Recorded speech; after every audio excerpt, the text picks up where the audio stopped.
Quand tu le vois jouer comme ça te donne pas envie de... Si, si, justement, je vais peut-être mettre ta guitare si vous voulez, on va voir, sinon on peut pas faire quelque chose tous les deux. Hein?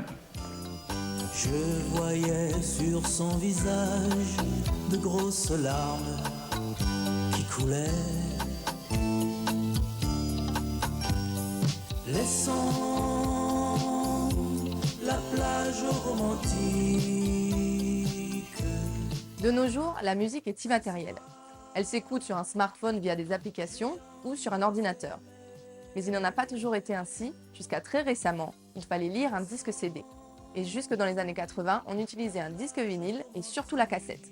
C'est la cassette et par la suite le CD qui ont permis l'émergence d'une musique calédonienne et de son commerce. Avec l'arrivée des premiers magnétophones à bande dans les années 60, il devient possible d'enregistrer la musique.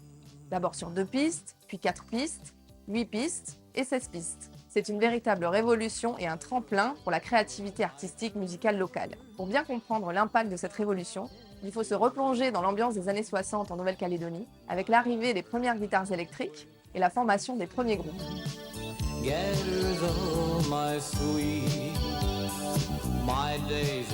peux me montrer un peu les photos d'époque? Allez, on replonge dans le passé. Si y en a, j'ai oublié. Je m'appelle Gérard Yamamoto, je vais avoir 75 ans. Toute ma jeunesse, ça a été la musique. Tu te rappelles de ça? C'était il y a bien longtemps. C'est à Champagnat, là, oui. Quand on a commencé au collège Champagnat. Alors là, tu reconnais donc Dominique Chauvan, Dominique Chauvan. bien sûr toi. Donc, c'est moi qui ai la guitare. Ouais. Et puis on voit pas notre batteur. On va peut-être le retrouver plus loin. On aperçoit là sur la photo. Voilà. Ouais, ça Oh remonte. merde. À l'époque, la fête de l'école, on était donc chez les frères maristes, c'était très strict. Et lorsqu'on a eu l'autorisation donc de faire un petit concert, il y avait un copain qui était avec nous au lycée, et ses frères avaient du matériel. Ils nous ont prêté du matériel. On s'est un peu entraîné, parce qu'à l'époque, on jouait déjà, mais avec des guitares sèches, quoi. On ne connaissait pas très bien les guitares électriques, comment ça fonctionnait. Donc on s'est quand même un peu entraîné avant. C'est vrai que les frères Maris, quand ils ont entendu le son de guitare électrique, la batterie et tout ça, ils ont été un peu, je ne dis pas étonnés, mais étaient un peu quand même méfiants pour savoir la suite, comment ça s'est terminé. Et là, on a fait un concert et ça a été vraiment un grand succès avec tous les élèves, les copains donc, du lycée. En 67, là. Non, 66, j'ai 66, ouais. 66. Silvio Poggi, né à Nouméa, bien sûr. Et depuis très longtemps, très attiré par la musique. Je voulais apprendre un instrument, le piano. Malheureusement, à l'époque, il n'y avait pas d'école. Il fallait prendre des cours particuliers. Et ma maman ne pouvait pas me payer ces cours en particulier. Donc, je me suis dirigé vers la guitare, c'était plus facile. Et de fil en aiguille, j'ai appris la guitare. Et je me suis retrouvé en pension à Bourail, où là, il y avait beaucoup d'enfants qui jouaient exclusivement de la guitare. J'ai beaucoup approfondi mes connaissances musicales. Et je suis arrivé ensuite, lorsque j'ai quitté Bourail pour venir à l'école à Nouméa, j'ai rencontré mon copain Gérard Yamamoto. Nous étions dans la même classe. J'avais une mobilette et j'allais le chercher chez lui. Et il était tout le temps dans son garage avec une guitare et puis il grattait, quoi. Et un jour, je me suis dit, tiens Silvio, qu'est-ce que tu fais là? Tu peux me montrer un peu comment ça fonctionne? Et là, bien sûr, il m'a appris les premiers accords de base et c'est parti. C'est comme ça qu'on a décidé de former le premier groupe, notre premier groupe, qui s'appelle toujours les Spiders. C'était au Rex, on me rappelle très bien. Et en 1966, il y a eu un concours au Rex, donc d'orchestre. Et là, bien sûr, on a remporté ce concours. Alors, on jouait un petit peu partout. Du sud au nord, de l'est à l'ouest, partout sur le territoire. Nous étions très, très sollicités pour les mariages, pour les bals.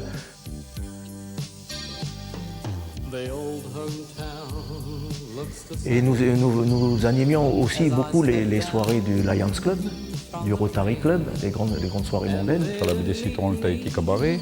Il y avait à Lansvata donc le Biarritz.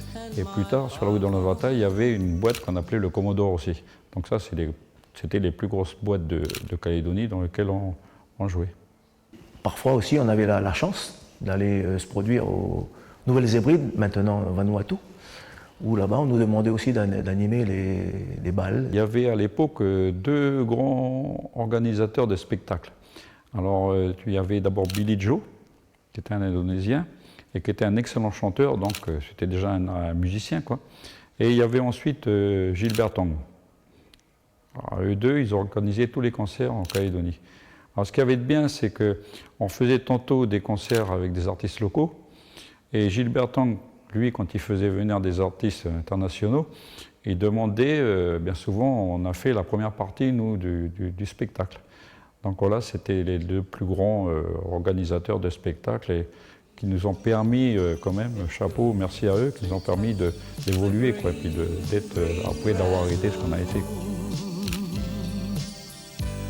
Nous avons sorti plusieurs 45 tours. À ma connaissance, oui, on était le premier groupe à enregistrer, donc 45 tours, c'est avec Gilbert Tong. C'est bien longtemps que je n'ai pas vu ça, hein. Ouais, ben tu vois. La fameuse belle époque, comment on peut le dire. Voilà, alors, tu t'en souviens, cette photo a été prise au Rocher à la Voile. Oui, oui. Rocher à la Voile, donc c'était notre premier 45 tours, enregistré au studio Pont. Voilà, d'ailleurs, il y a marqué 10 Pont. Oui. Alors, Pont, ça voulait dire production artistique de Nouméa. La Nouméa, oui. I give her all my love. That's all I do. And if you saw Ouais, ce fameux 45 tours qui a été vendu à l'époque à plus de 8000 exemplaires quand même, hein. Oh, c'était un succès. C'était un succès pour Il les. faut reconnaître que Henri Chup, donc, était notre producteur, avait quand même mis le paquet, parce que regarde, à l'époque, c'était une belle jaquette qui ressemblait d'ailleurs à tous les disques internationaux. Ouais. Même l'intérieur, tu vois, Ouais, regarde, c'est quand même bien, ça a été bien fait, quoi. Mais ça a été pressé en France, ça. Ouais, c'était pressé en France. Et là, tu te souviens, c'est nous qui avions collé les timbres pour les droits d'auteur. Voilà, il y avait des timbres pour la SACEM. Pour la SACEM. Ça, en fin de compte, Les c'était 45 le 45 tours qui nous a lancé. Oui. Hein, c'est grâce à ça qu'on s'est fait connaître. Et puis, Avec ce fameux titre, hein. voilà, c'est Maurice. Puis après, tout partout, Maurice. on nous voyait. Alors, il y en avait qui disaient les Spiders, il y en avait qui disaient les Speeders. Ouais. Ah, c'est des bons souvenirs. Hein. Alors, Valérie. Là, tu vois, il y avait marqué EHM Production. Donc, on a enregistré chez Martin, à l'époque, Déjà, ouais. chez Jean-Luc. down the road. Alors ça commençait au General Store, qui était un lieu un petit peu mythique à l'époque, puisque c'était le seul pratiquement magasin de musique. Et avec 2-3 copains, on travaillait là. Et dans ce magasin, il y avait un studio d'enregistrement qui était inclus. C'était un monsieur qui s'appelle Henri Choup, qui est un petit peu l'initiateur de tout ce mouvement musical. Et puis j'ai eu l'opportunité, parce que Henri Choup voulait vendre son matériel, de reprendre ce matériel et de m'installer à mon compte. Alors bien sûr, ça a surpris beaucoup de gens, parce qu'on ne voyait pas tellement l'intérêt de faire un studio d'enregistrement ici. Et une fantastique opportunité s'est présentée avec Mélanésia 2000. Et là, j'ai été contacté par un monsieur qui s'appelle Philippe Missotte, qui était un type fantastique, qui m'a fait travailler avec Jean-Marie Chibao sur Mélanésia 2000. Donc j'ai, à ce moment-là, eu beaucoup de contacts avec le monde de la musique mélanésienne. Et j'ai été contacté par le premier groupe qui était vraiment intéressé à enregistrer, qui était déjà très populaire sur les îles, c'est le groupe Betela.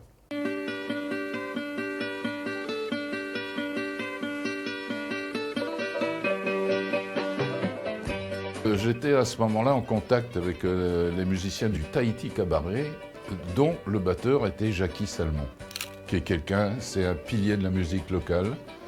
Et on était en train d'enregistrer avec ce groupe quand le groupe Betela est venu frapper à la porte. On a tout de suite été intéressés par ce qu'ils faisaient. Ils ont sorti les guitares, le ukulélé, ils ont commencé à jouer et Jackie s'est mis à la batterie. Et c'était la première fois qu'un groupe mélanésien enregistrait avec un batteur. Et ça a fonctionné d'une manière extraordinaire. Il y avait un bassiste qui était là, je me rappelle, c'était un Tahitien aussi. Il s'est mis à la basse, ils ont répété un petit peu les morceaux, Et on a branché les micros, et c'est parti. Ça a été le premier album enregistré en live avec un groupe de Lifou.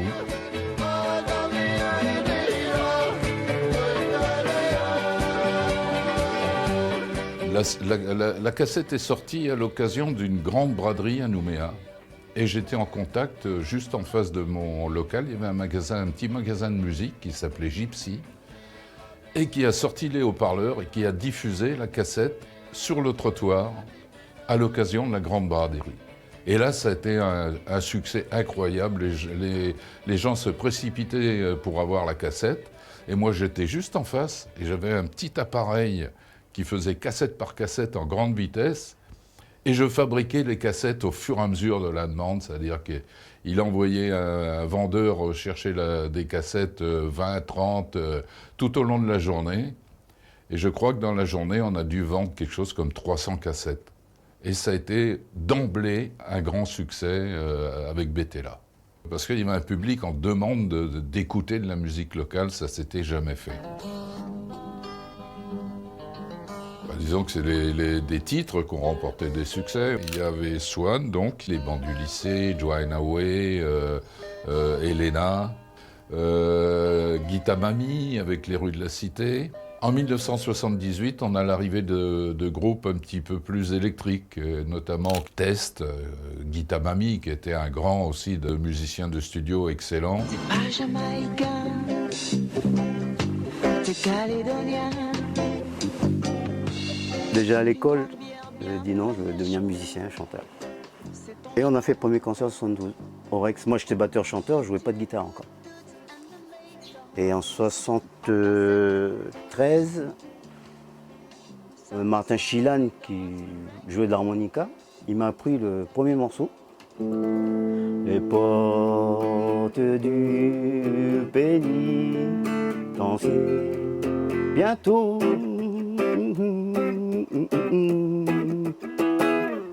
Le premier morceau que j'ai appris. Je ne me rappelle plus en quelle année on a fait un concert. Et il y a beaucoup qui ne savent pas, mais Hardy Panat, il jouait de la gratte, il jouait du Led Zeppelin déjà. Alors Immigrant Son, et moi ça m'a beaucoup marqué ça.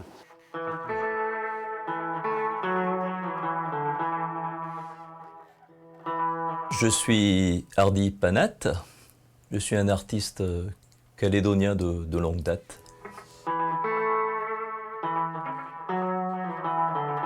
Je suis né à Yengen.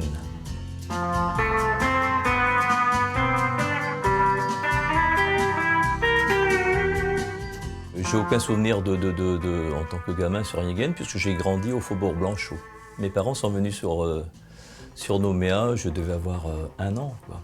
Mes parents m'emmenaient très souvent dans des festivités. Et puis il y avait toujours soit un orchestre traditionnel javanais avec les instruments, les gamelan, ou soit c'était des orchestres instrumentaux. Ils jouaient le répertoire des Shadows. Ça m'avait marqué, surtout le son de la Fender Stratocaster, le son Shadows, quoi.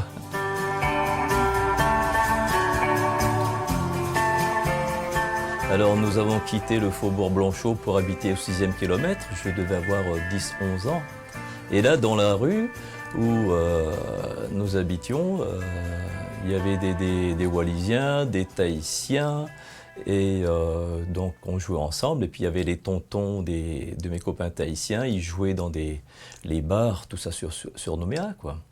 Et de fil en aiguille, je me suis retrouvé avec une guitare à la main. Là, j'ai ressenti les vibrations qui sont entrées dans mon intérieur, quoi. Et je me suis dit, tiens, je serai guitariste. Alors, on avait monté un groupe avec les copains du quartier, là, du 6e kilomètre, les Météores. J'avais intégré en premier, moi, l'orchestre des Météores. Je suis là, hein, j'avais 15 ans, là. Alors, ma guitare était vachement lourde. Je n'ai pas pu terminer la soirée en étant debout, quoi. Je me suis assis après. Et puis, les balles, à l'époque, ça démarrait à 8h du soir, ça se terminait à 8h du matin, quoi. Et c'est là que j'ai eu mon premier cachet. Après les Météores, j'ai bifurqué, j'ai changé de style. Nous avons fait du rock. Le guitariste, là, c'est Fiz Renier. Il est originaire de Lifou et c'est lui qui m'avait attiré vers le rock. C'est quelqu'un qui bourlinguait entre Nouméa et l'Australie. Pour nous, c'était le grand frère, celui qui sortait du pays et puis qui connaissait plein de choses, qui a vu des concerts, tout ça, des grands concerts en plein air. On avait monté le groupe Last Souls. Tous mes potes, c'était au Cinéma Rex, là. Pareil, on faisait du rock endiablé, là.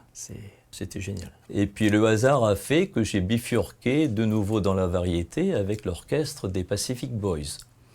Ce sont les Pacific Boys, avant que j'intègre le groupe. C'était dans les années 73, 74, je pense. Et là, je suis resté pas loin de 18 ans au sein du groupe Les Pacific Boys. Et nous avions un contrat dans les salons du Majestic.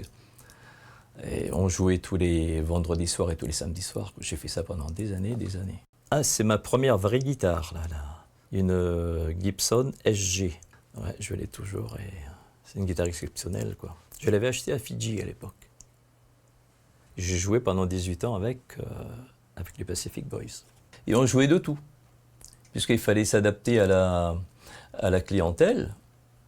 Donc celui qui était au clavier, qui jouait du synthé, tantôt il était au synthé, tantôt il prenait l'accordéon, on faisait du musette, on faisait du rock, on faisait du latino, on faisait de tout, quoi. Et c'est là que j'ai commencé à chanter. Je n'étais pas du tout chanteur. Il y avait beaucoup de boîtes à Nouméa et à l'extérieur de Nouméa. Il y avait beaucoup de bals, des bals publics dans tous les centres du territoire. Il y avait souvent des bals publics.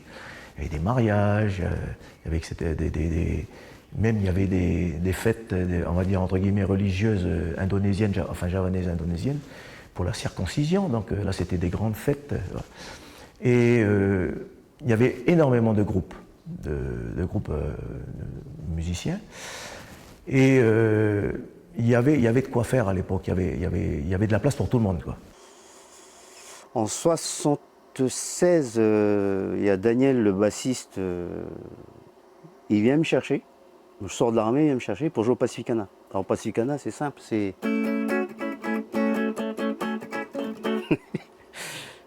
Et donc, voilà, on jouait du mardi au samedi. Dany venait me chercher tous les soirs avec sa 404 familiale. Et on jouait, voilà, des Kaina. Mais déjà, on jouait des morceaux comme... Down around the corner, voilà. On faisait du rock aussi. Go, go, Johnny, go, go. Voilà. On faisait pas encore de reggae encore en 76.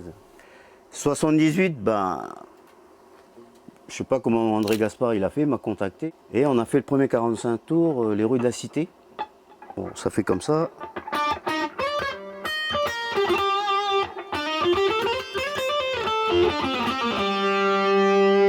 Pourquoi m'as-tu rejeté quand j'étais seul et paumé dans les rues de la cité, dans les rues de la cité. Voilà. Et après, Martin m'a demandé de bosser dans son studio, faire mission studio en fin de compte. Avant, on nous appelait les Rock'n Studios. Donc en 79, j'ai joué sur Swan, GJG, d'autres artistes. Hein. Et c'est comme ça qu'en fin de compte, entre 74 et 85, les gens ils nous entendaient en live, ils nous voyaient en live. Bravo l'été 85, on était à la place des Cocotiers, au kiosque, au village. Où Swan il est venu chanter avec nous aussi, des morceaux de sa cassette à l'époque. C'était les cassettes à l'époque. Hein. Moi, je n'ai pas connu la période CD. Ah, donc, je gagnais ma vie comme ça, je faisais les balles. Et en plus d'aller faire les concerts de 2 heures au Liberty à l'époque, je jouais dans les Black People. Et j'ai joué... Oh, ma jolie Sarah. Combien de temps encore? Puis après... I met him in a bar down in Memphis. It's a honky-tonk woman. Et ouais, c'est toute une vie, quoi. Je me suis lancé en solo en mon nom propre, Hardy Panat, peu de temps après. Celle-ci, c'est ma première cassette, voilà, Musik Indonesia numéro 1. Et j'ai fait ma première composition. Carnaval à Nouméa. Carnaval, carnaval, carnaval à Nouméa. J'avais enregistré au studio EHM, Jean-Luc Martin. Mais je faisais de la musique indonésienne. C'était plus pour la communauté, la diaspora javanaise. Petit à petit, j'ai tout mélangé les styles et j'ai beaucoup chanté en français après. Et puis s'enregistrer, s'entendre chanter, c'est impressionnant. Moi, jusqu'à présent, j'avais vu que des magnétophones, mais des deux voix, quoi, des stéréos. Disons que la première formule, ça a été je travaillais avec une console Freevox, là, qu'on voit à l'écran, et des Revox. Et c'était des deux pistes, c'est-à-dire qu'on faisait une prise de son, et on la faisait plusieurs fois, et on gardait la meilleure parce qu'il n'y avait pas moyen de revenir sur les enregistrements. C'était du plein pot, pleine piste, et sans possibilité d'erreur. Rapidement, je suis passé aux 4 pistes, et puis dans les années 77, par là, on est passé aux 8 pistes, là avec possibilité de punch in et out, et puis d'avoir des possibilités plus souples au niveau de l'enregistrement. Où on enregistrait instrument par instrument sur chaque piste, la table de mixage, tout ça. Jean-Luc, il notait tout, puisque c'était sur un magnéto 8 pistes, rien n'était automatisé, quoi. À tel moment, il fallait monter telle piste, baisser. On était très limité au niveau technique. Il fallait que les musiciens aient bien répété, que le morceau coule de source, qu'il y ait du feeling. Et c'était des répétitions. Et quand c'était bien chaud, on mettait en boîte. Ce que j'aime bien avec Martin, c'est que lui, c'est un bricoleur. Donc, il a tout bricolé. Il fallait manier le tournevis, démonter des choses, nettoyer, changer des pièces. Il y avait, en plus de l'enregistrement proprement dit, il y avait la maintenance. Et ça aussi, ça réclamait un petit savoir-faire, quoi. J'ai beaucoup appris avec Jean-Luc Martin. Et j'ai une très grande reconnaissance.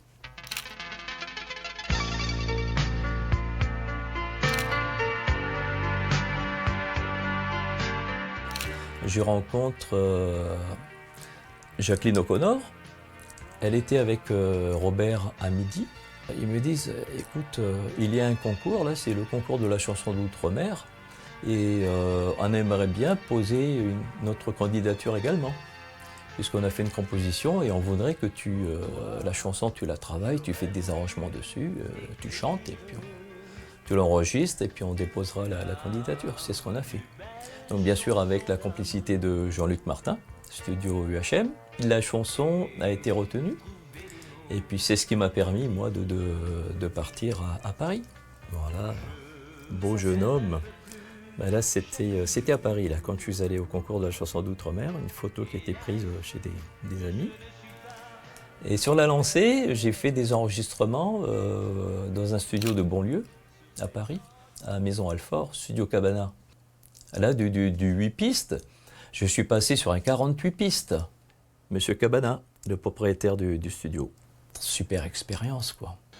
Donc j'ai vécu une période particulière, c'est-à-dire c'est l'évolution depuis le 45 tours vinyle.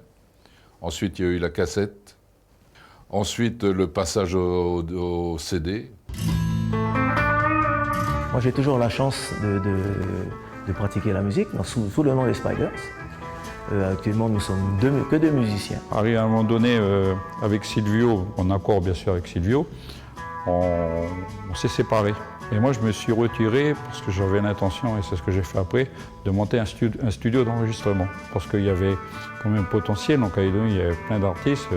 Là, il y avait les Mélanésiens qui commençaient à gratter de la guitare, à bien jouer, etc. Et il y a quelque chose que je dois faire remarquer, c'est que les studios d'enregistrement étaient des lieux de passage et de rencontre de toutes les ethnies, et que c'était un lieu extrêmement privilégié au niveau des contacts humains.